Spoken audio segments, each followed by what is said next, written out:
Thank you, everyone, and welcome to Problem Gambling, the Hidden Addiction Training. We appreciate everyone joining us tonight. I'm glad you get to do it from the warmth of your home.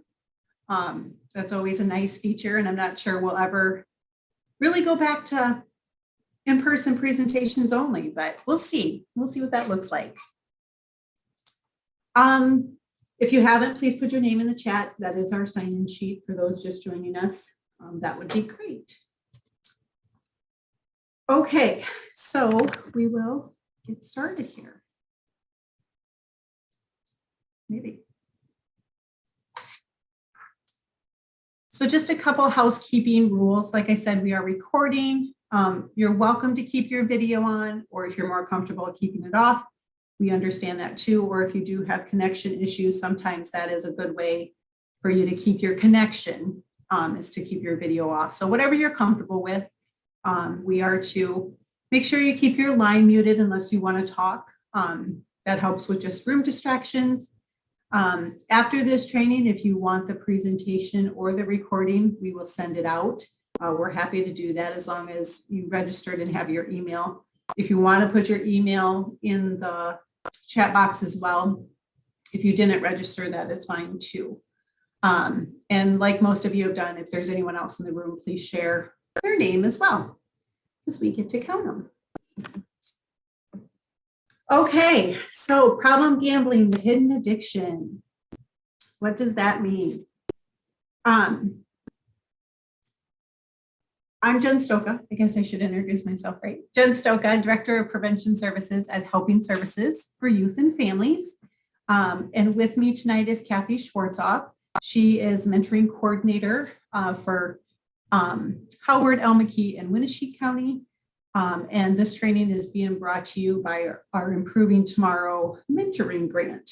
It's nice to see you all. Thank you all for taking the time to learn a little bit more about problem gambling. So like I mentioned, this presentation is a part of our youth mentoring initiative. Youth mentoring, obviously, we strive to match adults or youth with positive adults in our community. We've been doing that for a long time. In 2021, Helping Services served 99 youth.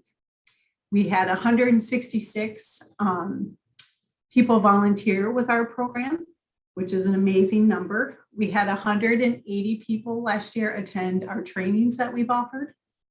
We do 8 substance use prevention and problem gambling trainings a year. We also do Your Life Iowa presentation. So if anyone is ever interested in that, you can sure let us know. But we strive to connect our youth with caring adults in our community and help them to create lifelong friendships is our goal. So again, thank you. When we look at today's presentation, gambling is its own world. There's so much to dive into. And so this is really the tip of the iceberg. If you look at the topics we're going to cover today, we'll talk about what is problem gambling. We'll talk about some laws, types, who is gambling. And then several of you on your registration wanted to make sure we're protecting our youth. So we'll talk about what that looks like, along with a gaming addiction, the warning signs that come that people can look for, and what you can do about it. And then of course, resources that are available in our communities. Okay, so what is gambling? Gambling is participating in a game for any sum of money or other property of value or making a bet. And this is a definition that our state code uses. There are 3 parts. It has to involve something of value. There has to be a chance to win something and a risk or an uncertain outcome to fall within this definition. Okay. And I should tell you too, if you do have questions throughout this, feel free to chime in. We're very relaxed and open to that. So, or you can hold them till the end too, but totally up to you. Okay. So when we look at the state legislation, Gambling has had bills and things in legislation for a long time. Gambling goes back thousands of years. So it's not like this is a new issue, but it's always evolving, right? And it's been a hot ticket in Iowa for the last several years. In 2019 is when it became really interesting, when there was a bill, House File 617, that proposed that we legalize the advanced deposit sports wagering in fantasy sports in Iowa. In August or in June of that year, our governor passed the law, and then by August, the Iowa Racing and Gaming Commission approved it and started to implement that. And then as of January 1st of 2021, just to back up with that, people had to go to a casino in order to register for those apps or to engage in those apps. And then in 2021, that expired is the lingo they use, and you no longer need to do that. Now everything is at the tip of your fingers on your phone. So that gives you just a little bit of where our legislation has been. If you look even further back, like I said, gambling is not new. Back in the 70s, we started with the low stakes games were legalized in Iowa. And then we jump up into the mid 80s where dog racing in our state lottery started. Late 80s, horse racing began in Iowa, became legal. And then, of course, during all this time, casinos are opening in the state. And then, of course, in 2019, the sports betting and our fantasy sports contest began. So that is kind of a timeline of what we're looking at in Iowa. Is there any questions on that? I know it's kind of a lot to read through. But that just shows you how it's always evolving, right? Okay. So let's take a look at what types of legal gambling there are in Iowa. As you read through this list, you can see there's a wide variety and a wide range of complex things. You know, a lot of people, when they hear the word gambling, a lot of people think casinos right off the bat. They think you have to go to a casino to gamble. But there's a lot of other opportunities, I guess, for that to happen. Some are lower risk than others, and some you get into really high risk. Obviously, when we're talking casinos, that's a high risk. Our new online gambling, our sports betting, our fantasy sports, those are all huge money makers. Our lottery tickets, again, simple card games can be a fun form of entertainment. Raffles that many of our fundraisers involve, or our charity events involved, those are obviously lower risk. But it's all of these things do encompass gambling because of what the definition identifies that as.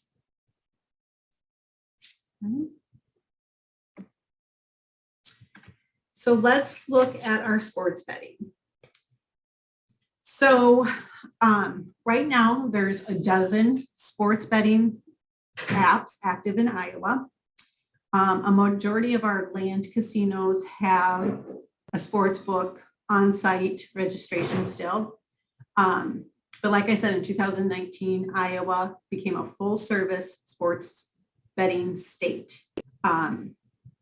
In 2021, the requirement to go to a casino to register for a sports book expired.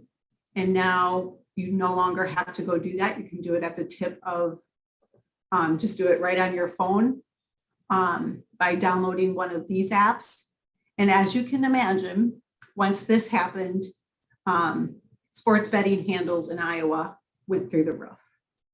So if we look at these numbers, Iowa Sportsbook handles $266.5 million in December.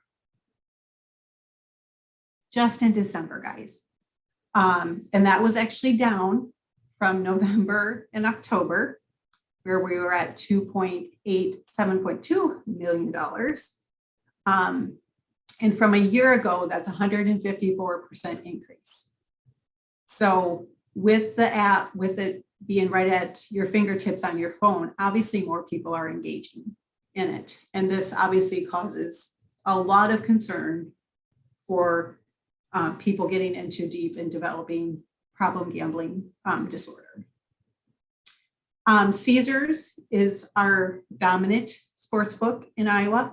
If you watch any form of television, it's a commercial every other time, or every break, it's one of the commercials.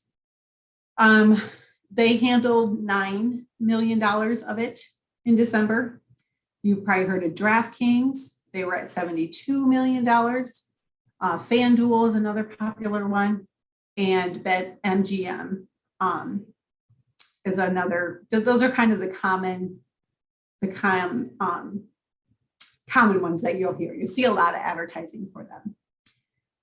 Kathy did ask, is Iowa Sportsbook a state governed group? Kathy, the Iowa Racing and Gaming Commission is the regulator.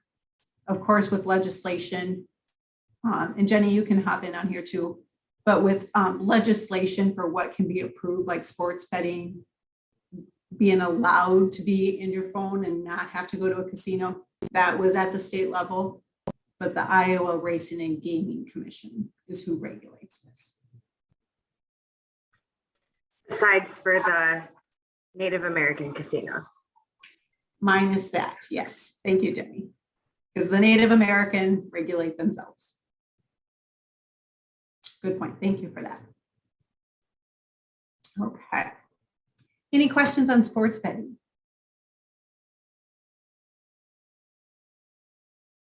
That's a lot of money, is what I say. That's a lot of money out of Iowans' pockets. So,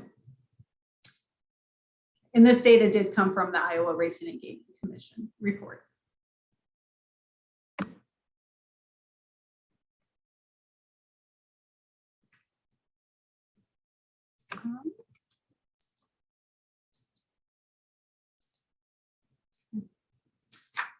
Okay, so let's look at gaming, fantasy sports, and daily fantasy sports.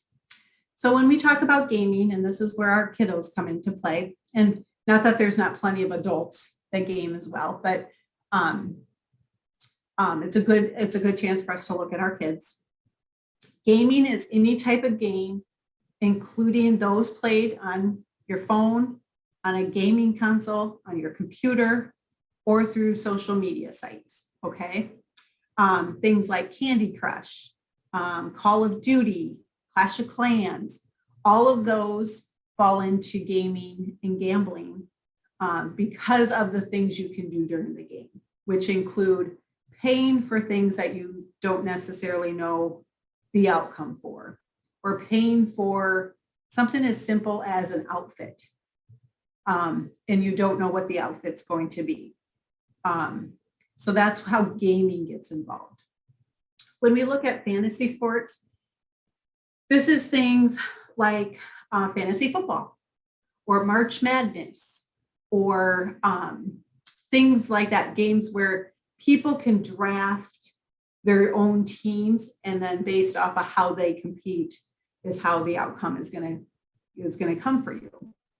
Okay. And then daily fantasy sports is just a subset of that. The fantasy sports is usually a season or at least a tournament of some sort. And daily fantasy sports is any single event. So that's really the only difference in between the two.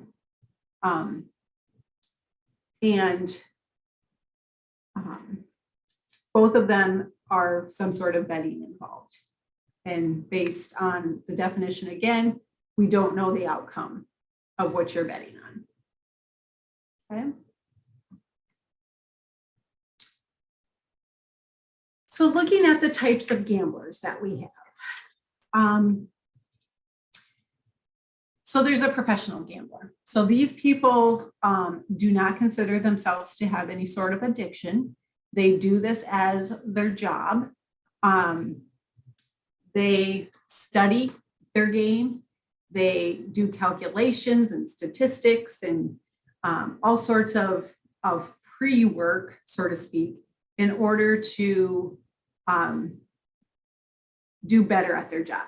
Of course, there's always still a risk, right? Even the greatest poker player in the world can't always determine how things are going to turn out, right? So that's the first one. Another type of gambler is what they call an antisocial personality gambler. This person has a disorder. They usually get involved with illegal gambling or some sort of black market gambling. And their behavior really becomes unhealthy because of their desire to be involved in that. Okay, if that makes sense. Then we have this casual social. This individual really does it for recreation. They might not do it very often, and they might really not know necessarily what they're doing at the moment. This could be your random person who buys a lottery ticket, or a random, if I were to go to Vegas, this would be me. I really don't know much about it, but I might put a certain amount of money down. But it's not a habit. It's not a hobby per se. It's kind of for fun. So this person is at low risk for any sort of problem gambling disorder. The serious social person is kind of on that line. So they might do it a little more. It hasn't become a problem at any point, but they might like it so much that any one event could push them over that line to where it then could become a problem. So these are the people families would really want to pay attention to and really be aware of the signs so that this person doesn't cross that line into another category. We have a relief and escape gambler. This person does it based on their emotions. They do it to escape from life or whatever is happening in their lives. And that can be troubling if they're using that as a coping mechanism, because then they can find themselves getting into some difficult situations or cross that line too and become a problem gambler and have to worry about the disorder. Okay, again, if you have anyone in your family or a friend who you feel is this type, they're another one you seriously need to watch. And this person could also benefit from treatment, okay, even to deal with what other underlying conditions there might be to their gambling. And finally, the compulsive pathological gambler. So this person actually has a pathological disorder. They're usually co-occurring with some other issue like substance use, obviously mental health. And this person's at extremely high risk for developing another co-occurring issue. And whether they started it with a substance use disorder and now are problem gambling, either way, it's a huge concern and they would need treatment for this. Any questions on who our gamblers are? Okay, so real quick, fact or myth, and you can shout it out, or if you want to throw it in your chat box, you're welcome to do that as well. There is a casino within 1 hour of you if you live in Iowa. What do you think? Any place in Iowa, you can get to a casino in 1 hour. Fact? Okay, got a fact. Let me check our chat. We have fact. Fact, question mark. I'd say fact. Another fact. I'm gonna go with Fact. fact. Fact. Yeah, you guys are so smart. Maybe. Don't know why my slide isn't always advancing. You are correct. Fact. I'm going to move right to the other slide to show you. Here is a map of our casino. So if you live anywhere in Iowa, you can get to a casino within 1 hour. That's based on their locations and where you live 1 hour away. So that does, obviously, we're looking at a density issue maybe here in Iowa. And of course, you have to think of the other people coming across, all the borders that that allow other people to come into our state and gamble as well. We currently have 19 casinos and 3 tribal casinos in Iowa. So a lot of opportunity to go to these type of establishments. Okay. I have a question. You bet. Is there a coincidence that they're all on, or most of them are on the border? Or is there a reason why they're on the border? I mean, like there's so many that are on. Yeah. Jenny, I don't know that I've learned if that's an issue or if that's just luck. Many of them are on the border of the state to bring in revenue from people in other states, to bring them into the state to spend money. So that is not a coincidence. That is why they are right there. Gotcha, that makes sense. Yep. Thanks, Jenny. And just so you know, too, Cedar Rapids is back on their attempt to get one. So that would be one in Lynn County. So just so you know, you might see that in the news. Thank you so much for that, Jenny. See, I even learned everything. Okay, so if we look at some numbers of who is gambling, almost 78% of adult Iowans have gambled in the past year. And when looking at statistics, the 0.4 to 2% of Iowans, or 34,000 Iowans, get classified as having a problem gambling issue. And about 1 in 5 Iowans said that they have been negatively impacted by someone who has a gambling behavior. So that gives you just a little bit of a lookout. When you see the 0.4 to 2% of Iowans, you think, oh, why is that a problem? But when you do see the 43,000 people, that really kind of makes me think like, okay, it is an issue here, and something we do need to address. I can't fathom what this number is going to look like once we figure in sports betting, because this doesn't include the 2021 change of not having to go to the casino in order to register for a sports book.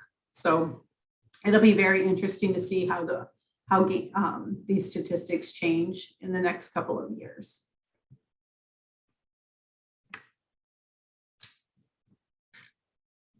So when we take a look at our youth, the Iowa Youth Survey is conducted every 2 years, and this asks 6th, 8th, and 11th graders questions on everything from substance use to mental health to their community. So this looks at all the counties that we serve, along with the state average. And basically what it shows is youth who are already betting or gambling, okay? And it just gives you a little, it gives you a look at the age, so the blue being 6th graders. So if you even take all of those and look at the percentages, a lot of kids have engaged in some sort of gambling. And this is their perception of what gambling could be too, because obviously when these kids are reading these surveys, it is their perception of what that looks like. But this is alarming to us as we see if kids are already starting at a young age, the likelihood that they'll continue to engage in behavior is strong. And if their perception of harm is low, then the more likely they are to engage in this behavior. So this is something we'll continue to watch and base some of our prevention strategies on in the future.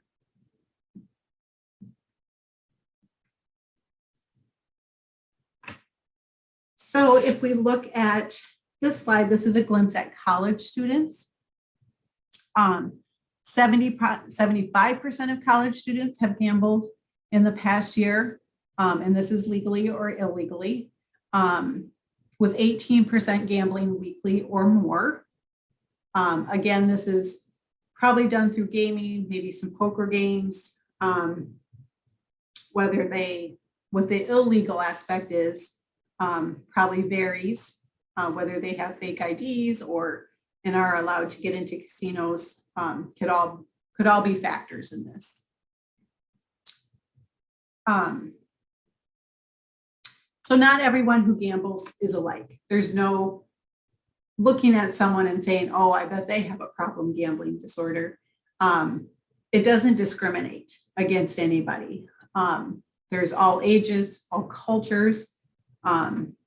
There's all types of jobs who engage in this. And some can develop concerns faster than others. You know, some people can be a healthy gambler per se, and eventually turn into a more risky one. It just depends on everybody's kind of own makeup on that. The older population is a very vulnerable one.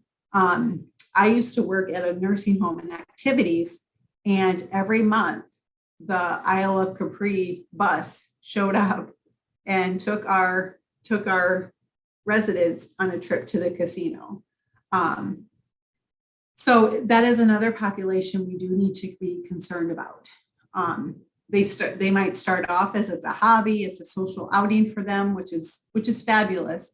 But if we have older people in our lives, we do have to be very mindful of if they do engage in this behavior, making sure that we're watching how that's all playing out and making sure that they don't fall into that category of it becoming a problem. Okay, another factor myth. Problem gambling has a higher rate of suicidal ideations, attempts than any other addictive disorder. Sorry, that's a mouthful. Do you want to read it yourself?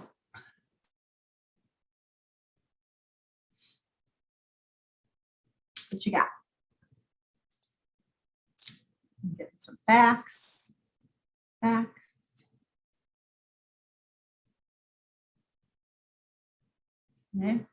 Facts.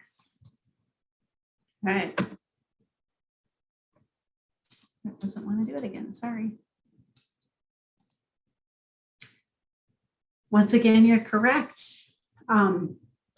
Gambling can be a way for people to get away or be surrounded by different people, by different sounds and different emotions. It can cause financial problems. It can help with boredom. It can also help these people. It's an outlet for depression, for loneliness, or maybe grieving, not wanting to think or worry about what's happening in their lives. So gambling for some is a way to escape and cope with life. Okay, so that it does put it at a higher risk for people. Again, we talk about our role in all of this, and it's just having this knowledge So if you do have someone in your life or a friend or a family member who has experienced this, and you see gambling as one of their outlets, it can be just another red flag for you to be mindful of that, and of course, help them to seek help if necessary. Okay. So let's take a look at when it turns to problem gambling. Problem gambling, it's a complex condition. It is an addictive disorder, and can have serious consequences. Obviously, we have to worry about finances, right? That go along with it. Are people gambling within their means? We just talked about the spiritual and psychological. Are they using it as a coping mechanism? Are they struggling with mental health and this is an outlet for them? The social aspect, it can be, it's a way for people to deal with maybe isolation or withdrawing from family and friends. And that comes into play too if it's family. We can looking at neglect, abuse, someone's going through a divorce, vocational, their work performance declines, maybe they lost their job, they're taking sick days. When we look at youth, if they're dropping out of school, and then the physical health, which many people don't consider. They don't think of this, they wouldn't put gambling and physical health together, but the increase in heart disease, ulcers, and mental health, all it can go through the roof with this. And of course, legal issues. If someone gets in really far, there can be fraud, there can be bankruptcy, they can start to write bad checks. So all of these turn into a huge concern when it turns to problem gambling. Sorry, I'm gonna just check. Okay.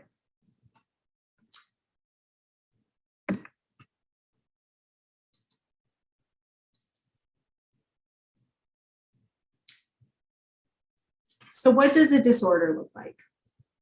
So problem gambling disorder is considered a disease. It is in the DSM-5 and has been classified as that. In order to be diagnosed with that, you have to have at least 4 of these in the past year. So thinking of anyone that you might be concerned about, the need to gamble has increased. They're restless or irritable if they do try to stop. Repeated unsuccessful efforts to control it or cut back is another one. Frequent thoughts of gambling. So it really does take up your time and your thoughts. And when am I going to get to gamble again? Or what can I do? That type of mindset.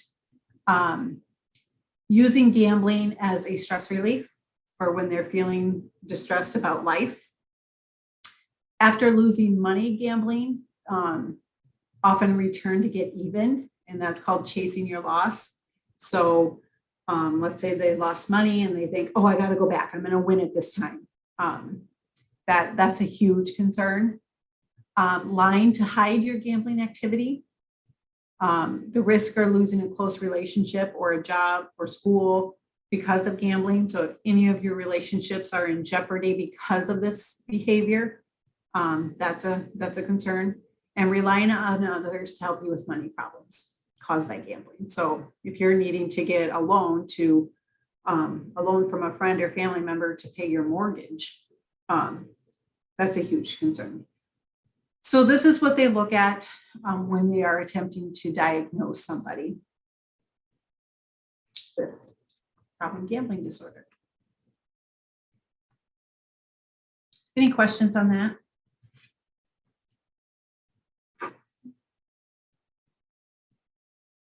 Okay, so let's take a look at how gambling is hooking our youth.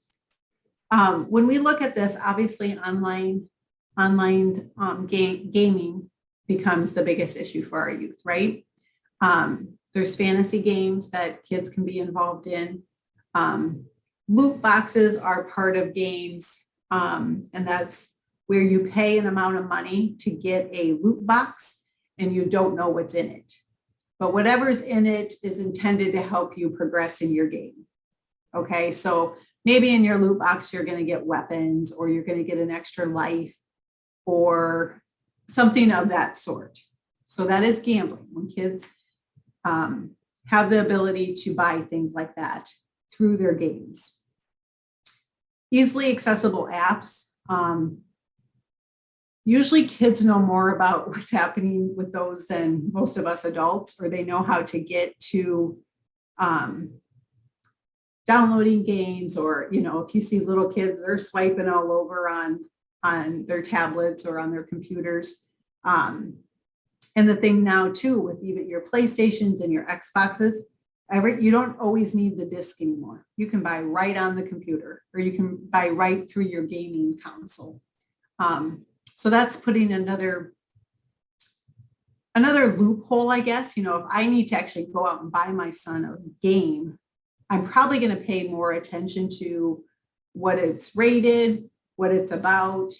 But if, let's say my son comes and says, can I buy Grand Theft Auto, which I would never let him, but you know, some parents might say, okay, or not really look it up and see what that game's about, because they're not involved. They have to give their debit card or their credit card to that. And the other thing with that too is once it's on your game console, you can save it. So then kids, unless you have them erase it, it's in that console then, and kids might have access to buying other things without your knowledge or permission. There's practice rounds in games. That's a way to get kids hooked onto it. So before you purchase something, you can do a quick practice round, and then the idea is that they hook you, and then you want to buy their game. And no physical barriers. Obviously, like I said, everything's kind of at their fingertips too. We don't have to go out and necessarily buy the disc anymore. Any sort of app on your phone, it's right at your fingertips. Or you can buy it right on the game console now. So those are all concerns that we know about. Any other ones anyone would like to add that they've maybe experienced or have heard their friends going through? Or it's all marketing. These people know how to market to our kids. So it's not even just having your card information. I know my son has tried to charge things to my cell phone bill before, so it's really easy to do. Yep, really easy to do. And some parents, and I'm probably guilty of it, haven't gone and erased, or my debit card is probably on Drew's console, just so I don't have to put it in every time, you know. But for some people that can become a problem. Or yeah, the kids do it without permission and ask for forgiveness later. And there's the unintended too. I noticed, like, I got my son a new tablet for Christmas, and it automatically wanted to hook right up to because it hooked up to my internet, so it automatically wanted to hook up to my accounts.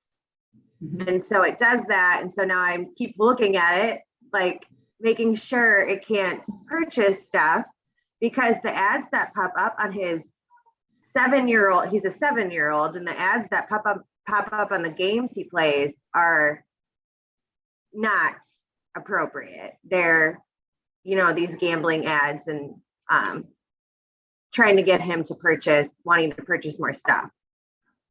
So it definitely is something you have to always watch. Yes, for sure.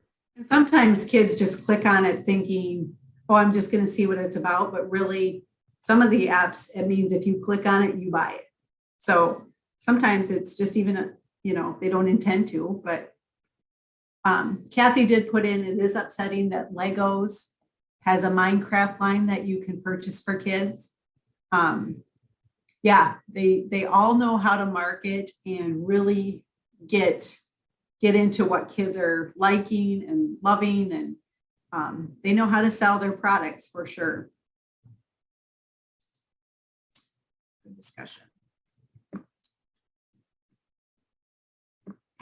My button's not working. Okay.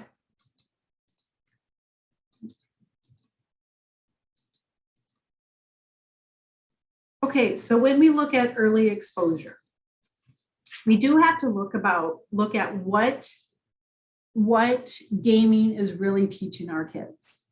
And it's something we probably just don't think about, but what they're learning, one is immediate gratification.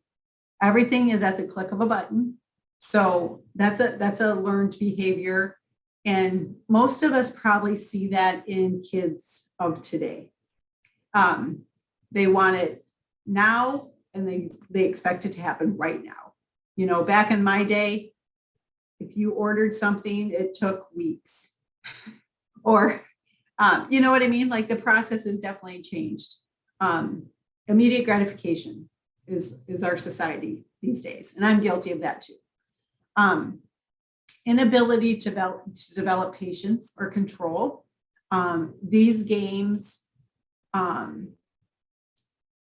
if you listen to kids game, they're usually high energy.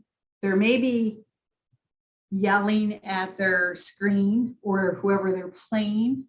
And there is that inability to control emotion during this.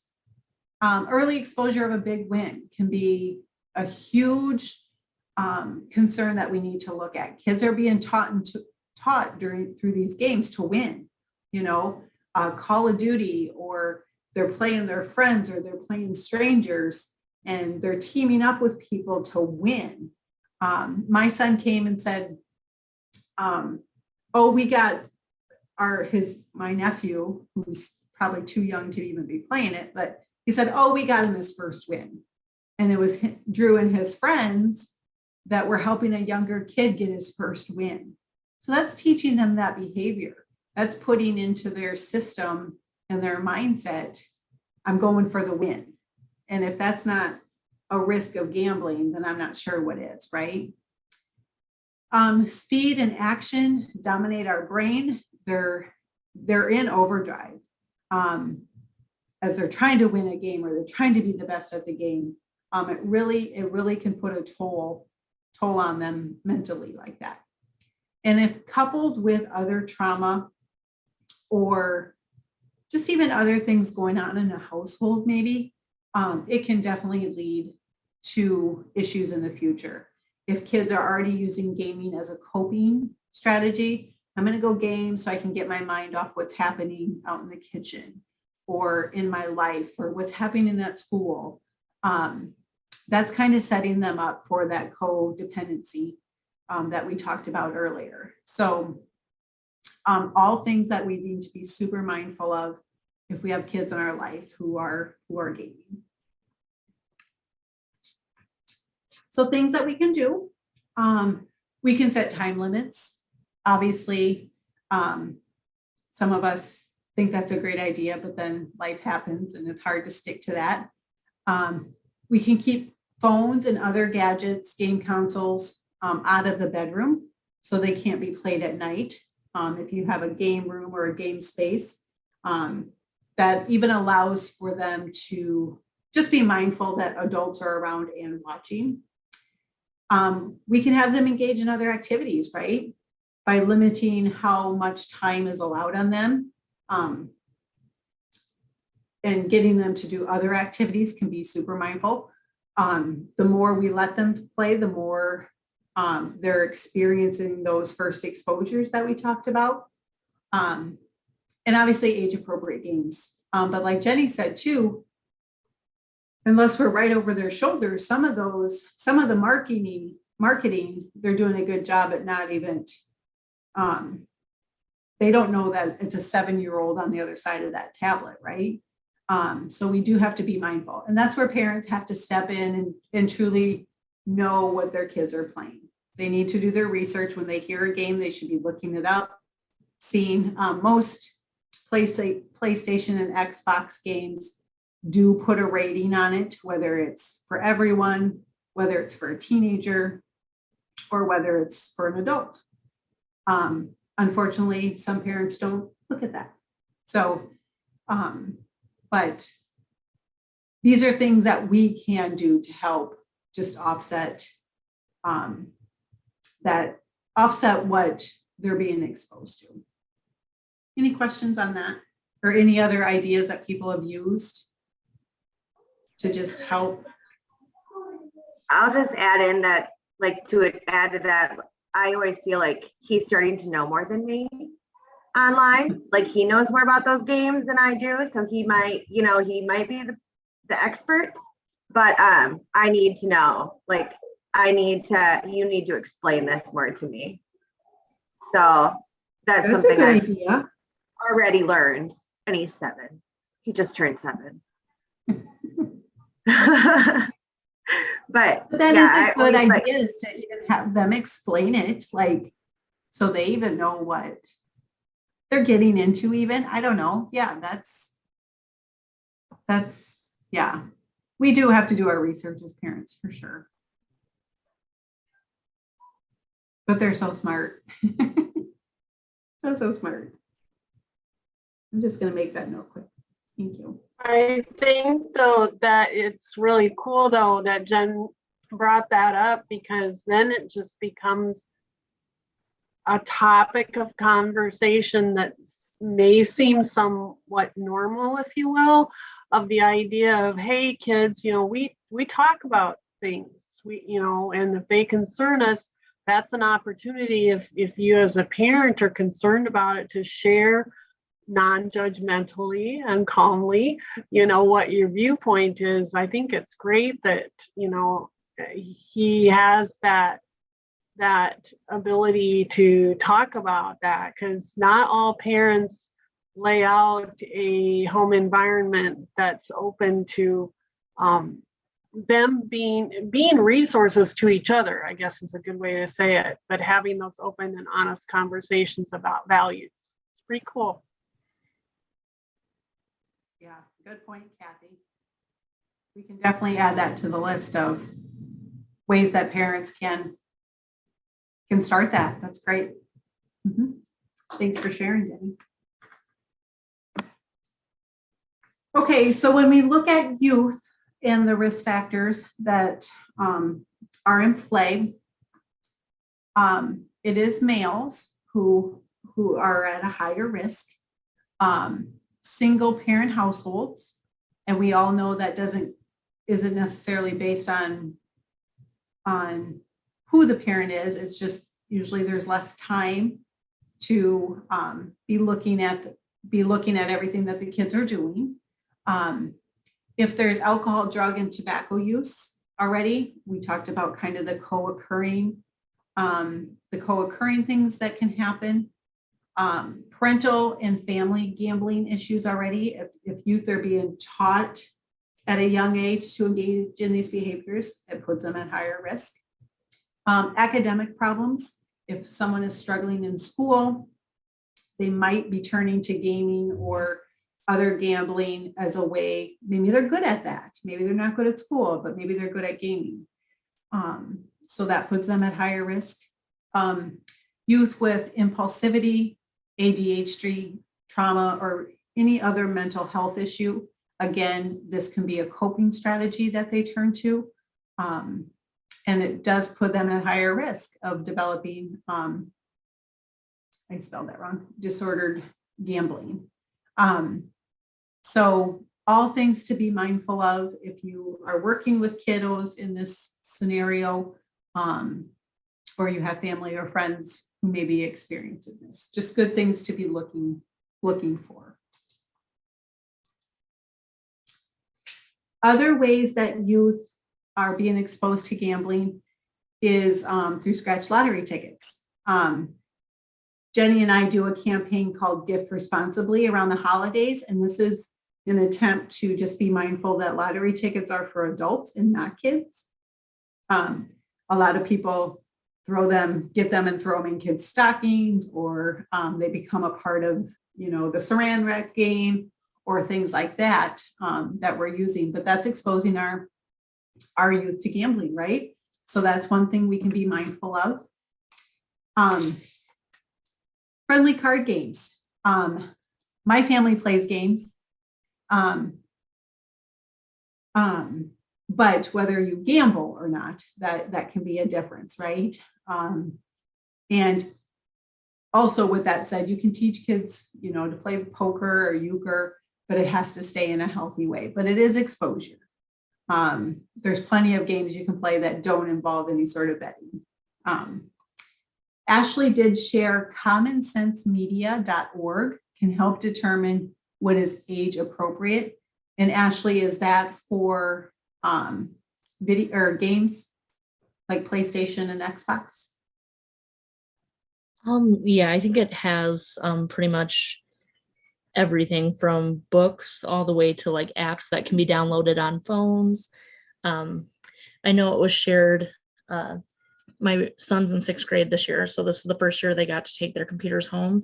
And so this website was shared because to help parents know like what websites are appropriate and other apps and games and stuff.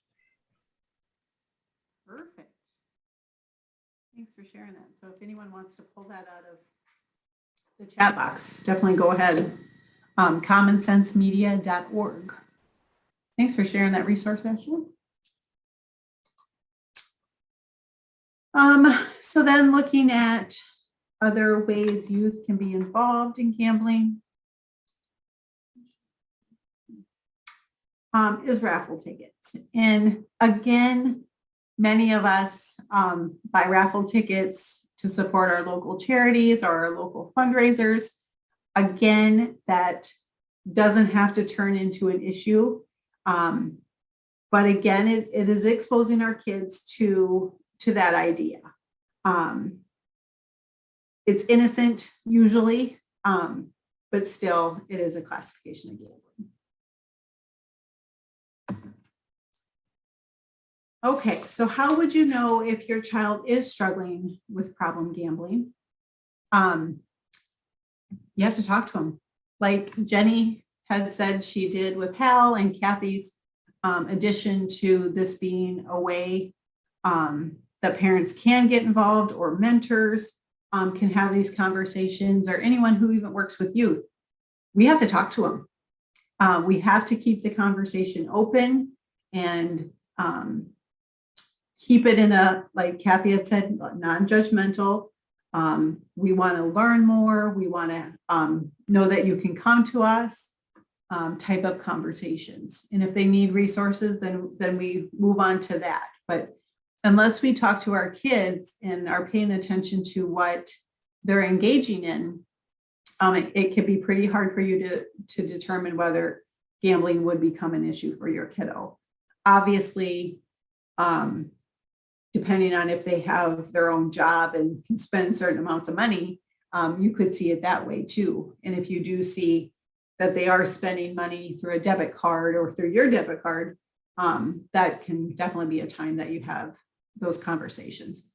The idea would be you'd start it beforehand and keep those lines of communication open. But that's how we can help with this. Anything anyone else has added or tried or attempted and it worked? Some people might say like, oh, I'm not going to even have it. I don't think it's a problem. So why bring it up? But I think the preventative approach with most of the work that we do is just because you talk about it doesn't mean you're going to introduce them to an idea. We want them to know that they can come to you with problems, or that you are a resource and that you're not there to get them in trouble or scold them. But we can have those conversations so they have the education and they have the knowledge. And I don't know how many youth groups have told us, like, give us the knowledge so we can make a decision. And I think that's a really good approach for our youth. You want to add to that?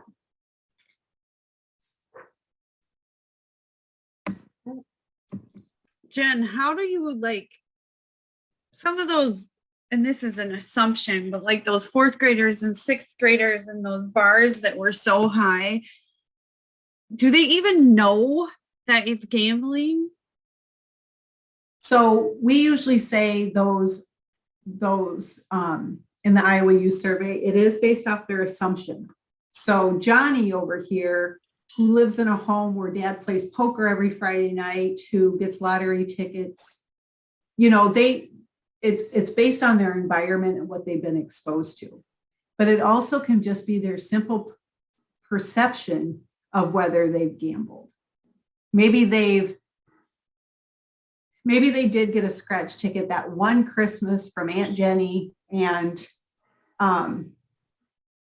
they then put that as their answer. Yep, I've gambled. You know what I mean? So it's really hard to look at those numbers. One, it's a moment in time. And two, the Iowa Youth Survey is intended to be trend data. So you really should be looking at over a span of time versus a one moment in time. So if we would look at those numbers, because I think those stats are alarming as well. Those are really high stats. But what were they in 2012, 2014? And if we saw an uptick in that, that's where prevention comes in and says, we see an uptick in this trend. Therefore, we know kids are maybe being exposed. Obviously, gaming has upped their game. So we need to figure out how to educate parents on gaming. Maybe my kid's going to college now, so I need to up my game on understanding what sports betting looks like, that sort of thing. So they're alarming.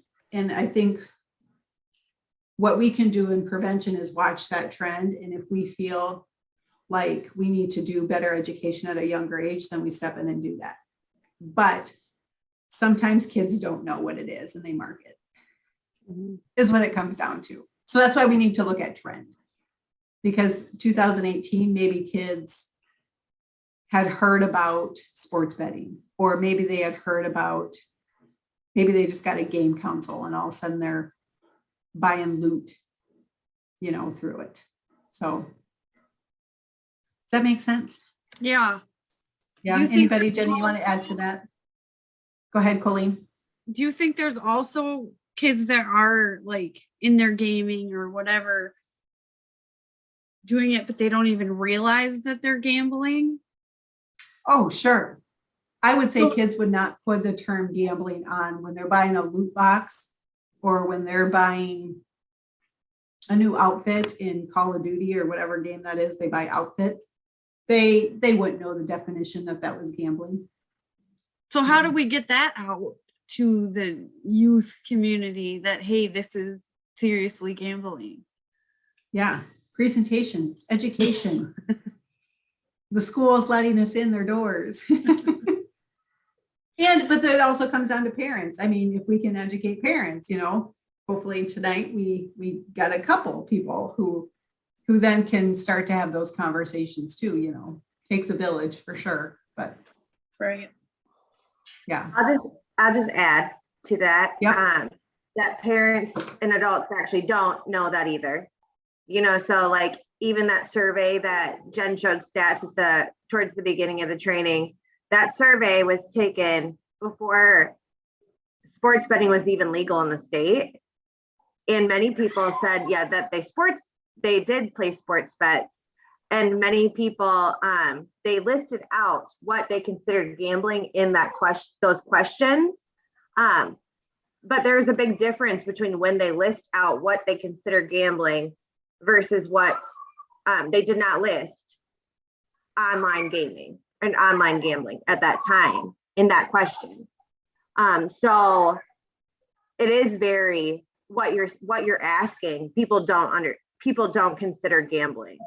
So me spending $2 today on Candy Crush, I'm not saying I did that, but would I consider that gambling? Probably not. You know what I mean? Like, unless somebody explained that to me, I would probably not consider that gambling. So it is something that we do need to definitely like you said, Colleen, parents need to know what gambling is first off, and so do the youth. So yeah, starting with really explaining that is important, I think.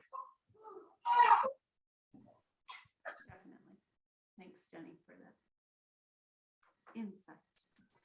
The other thing that I'll just share, this is Kathy really quick, is in the grant that Jen and I are part of, there is a section asking the students about gambling, and it specifically gives a definition and asks them how many days in the past 30 days have they gambled. Most 99% of the kids say 0. Then the next question asks, have you played a video game, and shouts out a bunch of games, and about 70% say yes to that. And it's a good example of, wait, at one moment in time, they're not gambling.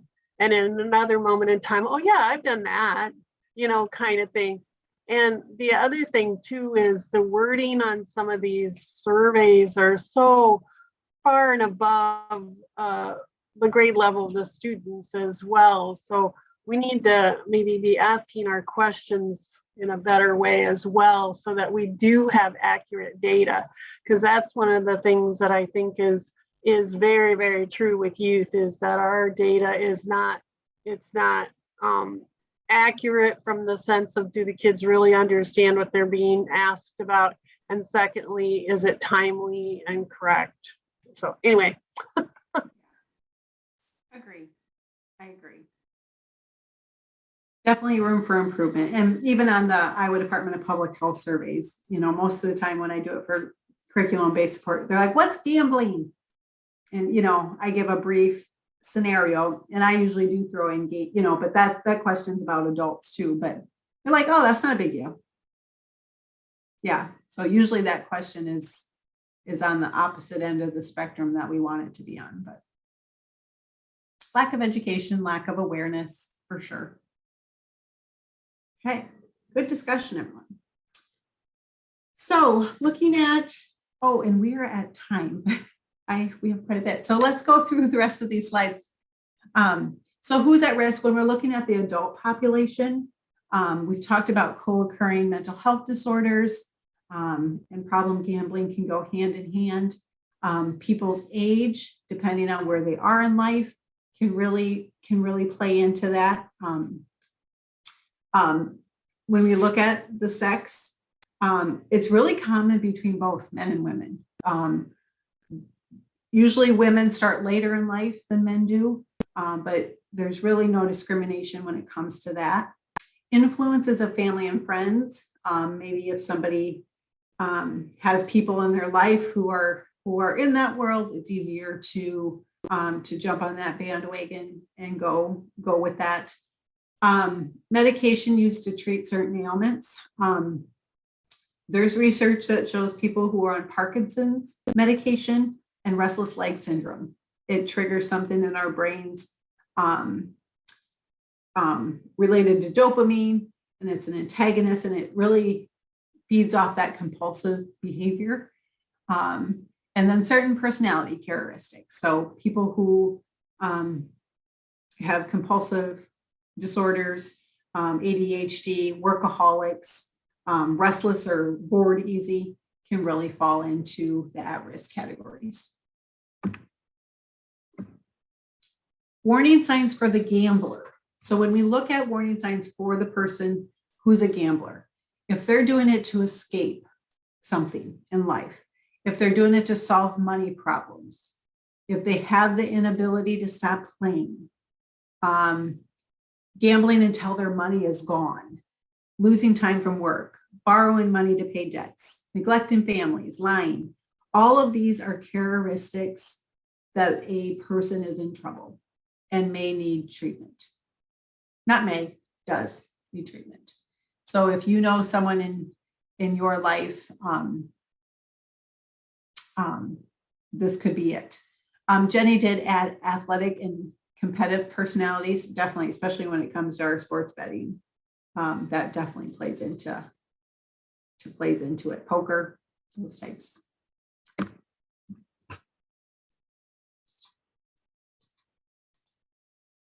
So when we look at the brain science, and I'll go over this kind of quickly, but basically, these are two images of a brain.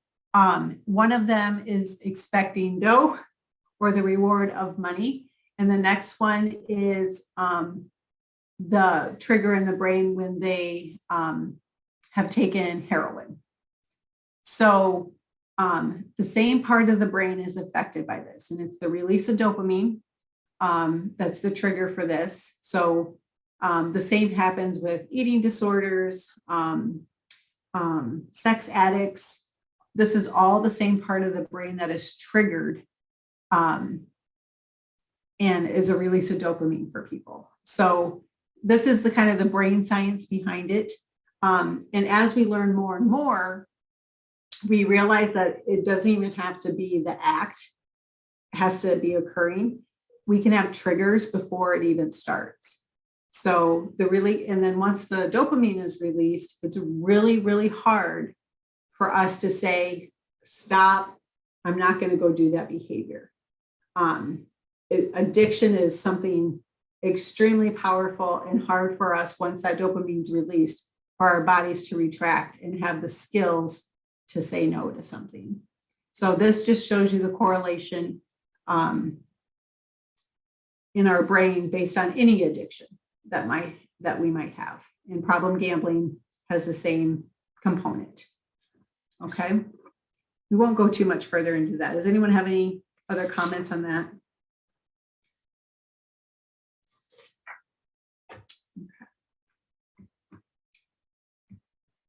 So looking at the warning signs, so family and friends, this is what you can be looking for if you have someone you're concerned about. If they have unexplained financial problems, maybe they're less involved, maybe they stop coming to activities or family events or friend outings.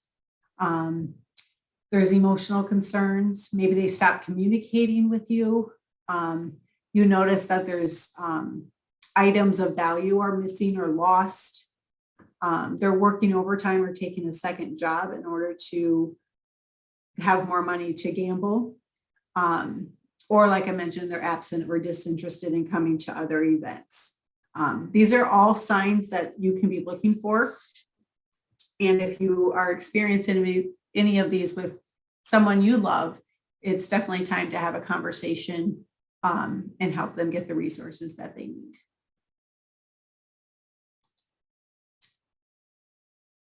Okay.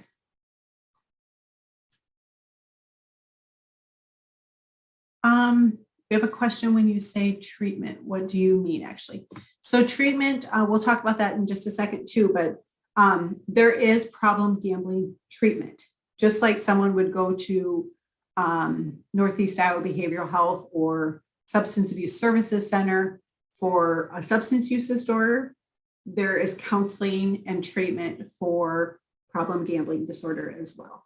So, and we'll go into a little bit more of that once we get to some other slides. But yeah, there's specific treatment, coping skills.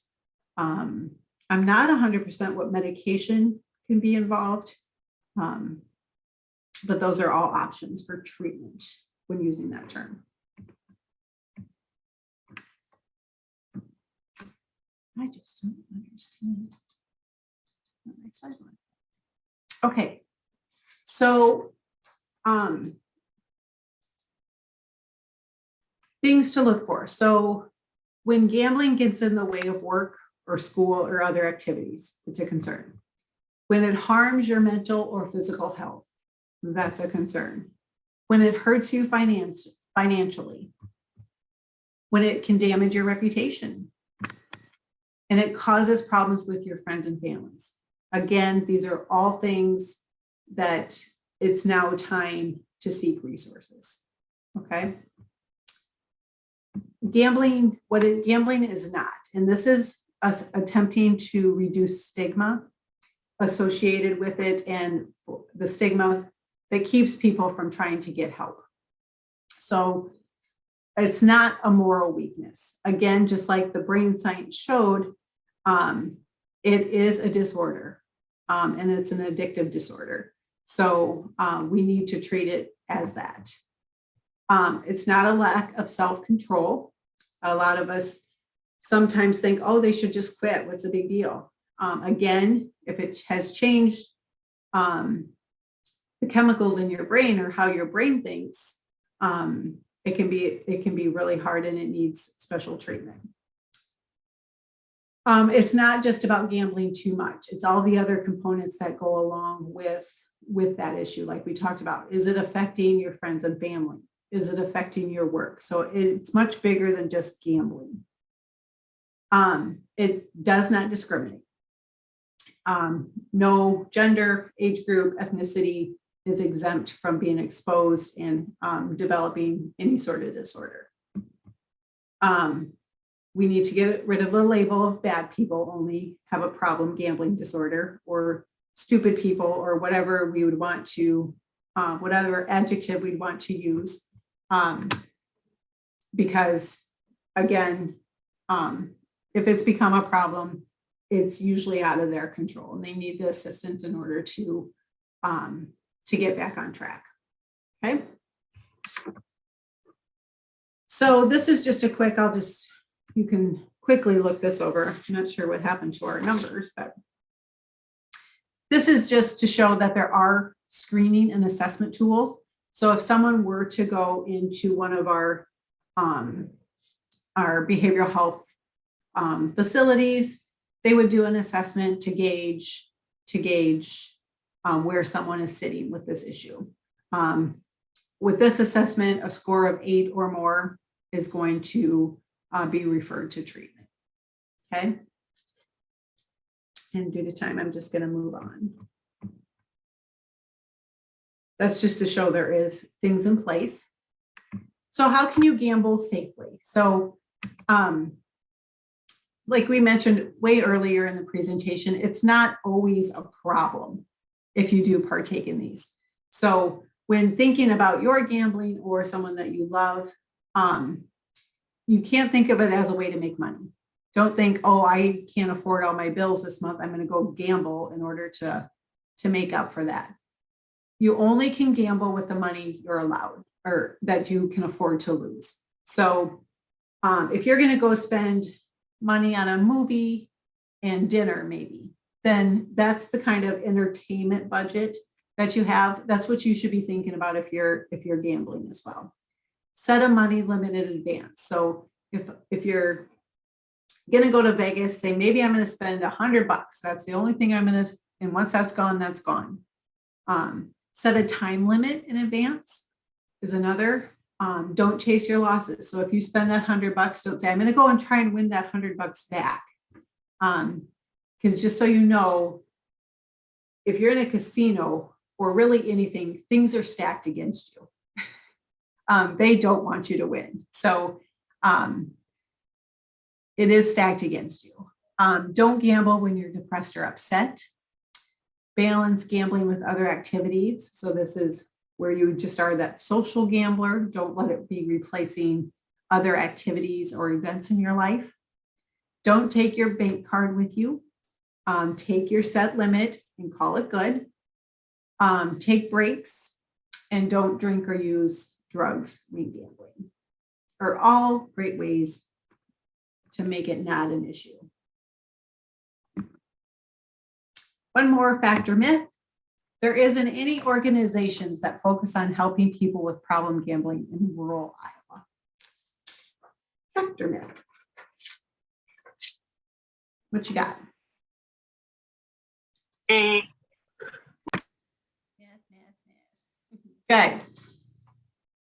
Of course there is. But again, you know, this is another education piece. We do have to get this information out so people know that there are resources available to help. And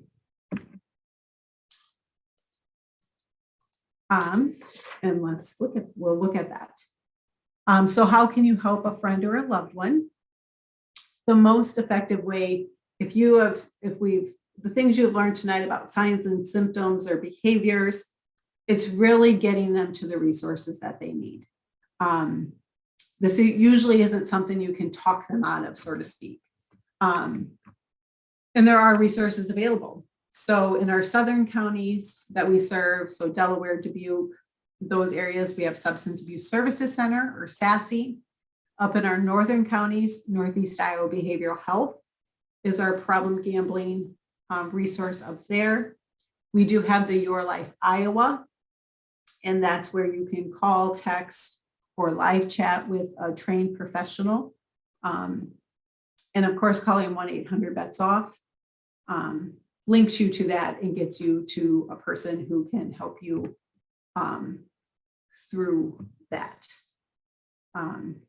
This is our substance abuse services. Sorry, I kind of went through this. They have a hotline, they have crisis counseling. They do that assessment to help determine where you are with your problem. Northeast Iowa Behavioral Health out of Decorah and Owine. Again, they're there. They have problem gambling counselors on hand. It can be that resource for you and families. They actually have a service that people who live with family can also seek treatment.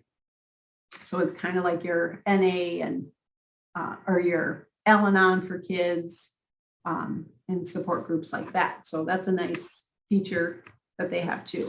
Again, they do your assessment.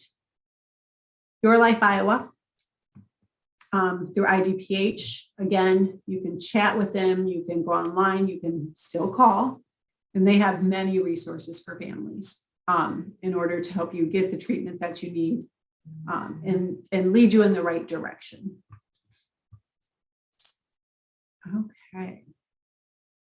Real quick, the self-exclusion program, if someone is experiencing an issue where they're necessarily can't control their urges, they can actually sign up with casinos through that don't allow them to come into, well, I don't know if they can go in, but Jenny, maybe you can help with that, but they cannot spend money in a casino. They go on a list basically that says, I'm self-excluding myself from being able to do this behavior. So. I'll just add quick, there are two separate self-exclusion programs, one specifically for casinos and the one specifically for the Iowa Lottery. So they work kind of differently. If you win over a certain amount from the Iowa Lottery, you cannot claim it. You can still buy lottery tickets because that would be too hard for them to monitor, but that's how that works. Thank you, Jenny. And financial counseling opportunities as well. So what is your role? It's to look for those signs and symptoms amongst your family and friends. We do say this is the hidden addiction because it's easier to hide than, let's say, a substance use disorder. Because you can't see it always, you can't smell it on their breath. And now that you know, you can connect them to resources that we've shared with you.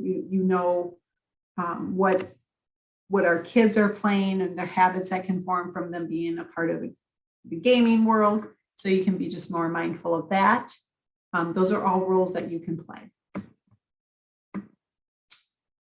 We do want to do a shameless plug. We also do Your Life Iowa presentations, and that's a requirement under Kathy and my grant. And so if anyone's interested in learning more about that resource and how it can be utilized, please let us know. We're happy to do a presentation for you with that. This is Kathy and I. Upcoming trainings, we have a youth drug trends training coming up. So if you'd like to register for that, that's in the, whoops, sorry. And we'll be sending that out too. And then in April, we'll be looking at a presentation on legalizing marijuana. That's an ongoing topic for us to be addressing. And questions. Please fill out this evaluation. I'll try and put it in the chat here quick too. You know how we love our evaluations. Is there any other questions? Oops. kind of add on to what Kathy was saying about like youth and gambling. Like for me, my son got an Xbox a couple years ago and did online gaming at first quite a bit.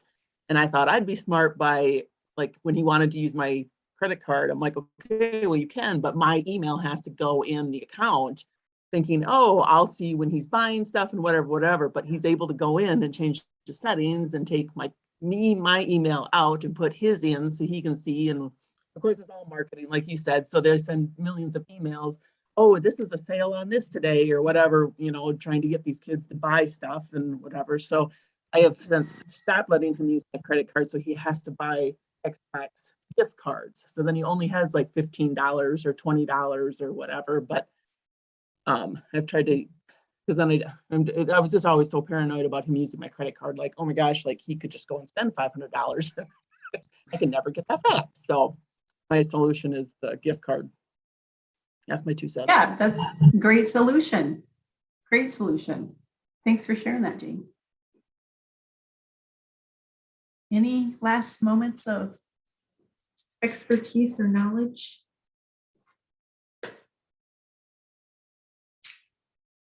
Thanks for all your discussion. I know it put us over a half an hour, but I appreciate your personal expertise as well as what we can give you for education. But go out and spread the word and work on educating our community on this topic. Okay. Have a great night, everybody. Stay warm.